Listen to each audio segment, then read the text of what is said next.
Hello বন্ধুরা, আজকে আমি বানাবো চিংড়ি মাছের ভাপা। তার জন্য চিংড়ি মাছটা আগে আমি ধুয়ে নিচ্ছি ভালো করে। এবার আমি লবণ হলুদ ভালো করে মাখিয়ে নিব।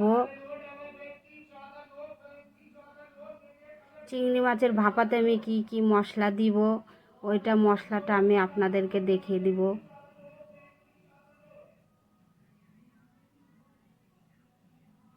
মশলাতে দিয়ে দিব আমি সরষেটা আমি আগে ভিজিয়ে রেখে দিয়েছিলাম, একটু দিয়ে দিব। একটু সামান্য জিরা, লাল কাঁচা লঙ্কা,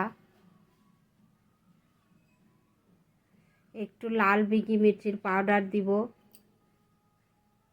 1 চামচ দই দিয়ে দিলাম, একটু সামান্য লবণ দিয়ে একটু জল দিয়ে আমি মিক্সিতে ঘুরিয়ে নিব।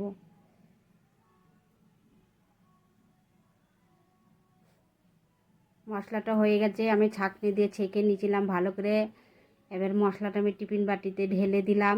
এবার স্বাদ মতো লবণ দিয়ে দিব, একটু হলুদ দিয়ে দিব, দিয়ে এটাকে ভালো করে একটা চামচ দিয়ে আমি মিশিয়ে নেব।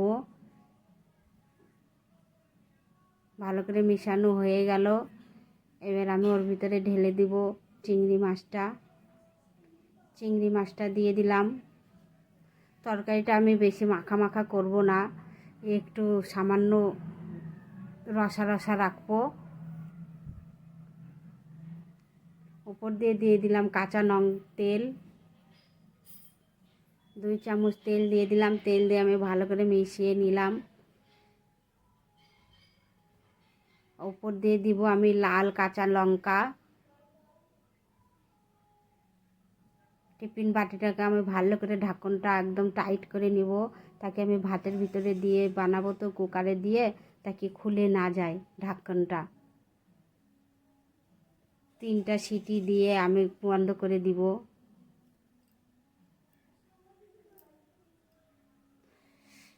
এবার আমি দেখেন হয়ে গেছে। এবার আমি আপনাদেরকে দেখাবো ঢাকনটা খুলে যে ভিতরে কীরকম হয়েছে।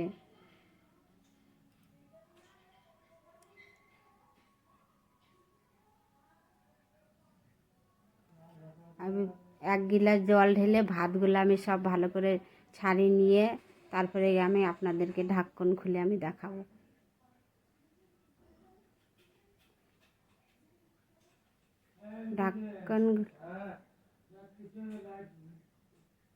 ঢাকন খোলা হয়ে গেল, দেখতে পাচ্ছেন।